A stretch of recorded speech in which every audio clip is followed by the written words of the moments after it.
John Calvin, on Psalm 17, verses 4 through 15. Concerning the works of men, by the word of thy lips I have kept me from the paths of the destroyer. Hold up my goings in thy paths, that my footsteps slip not.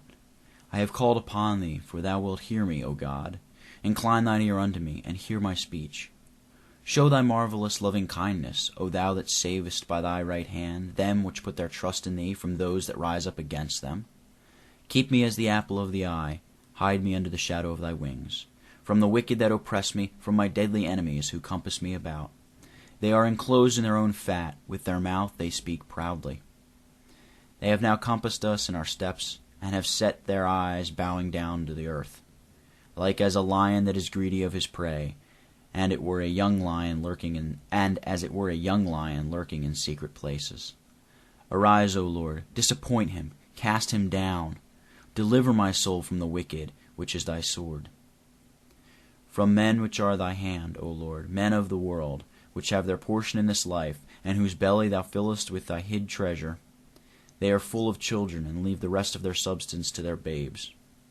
As for me, I will behold thy face in righteousness. I shall be satisfied when I awake with thy likeness. Show the wonder of your great love, you who save by your right hand those who take refuge in you from their foes.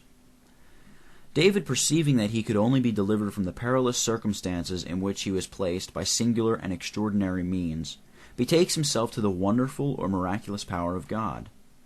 Whenever we approach God, let the first thought impressed on our minds be that as he is not in vain called the preserver of those who trust in him, we have no reason whatsoever to be afraid of his not being ready to succor us, provided our faith continue firmly to rely upon his grace. And if every way of deliverance is shut up, let us at the same time remember that he is possessed of wonderful and inconceivable means of succoring us, which serves so much the more conspicuously to magnify and manifest his power. Keep me as the apple of your eye, hide me in the shadow of your wings. God, to express the great care which he has of his own people, compares himself to a hen and other fowls, which spread out their wings to cherish and cover their young, and declare them to be no less dear to him than the apple of the eye, which is the tenderest part of the body. It follows that whenever men rise up to molest and injure the righteous, war is waged against God. We have here presented to our contemplation a singular and astonishing proof of the goodness of God, in humbling himself so far, and in a manner, so to speak, transforming himself in order to lift up our faith above the conceptions of the flesh. Deliver my soul from men whose portion is in life. These men have their portion in life. They are exempted from all troubles and abound in pleasures.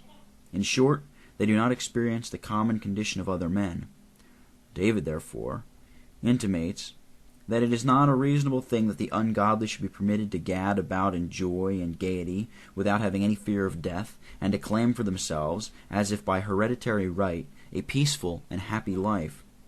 The object of David's complaint is that God would make haste to execute vengeance, seeing they have so long abused his liberality and gentle treatment.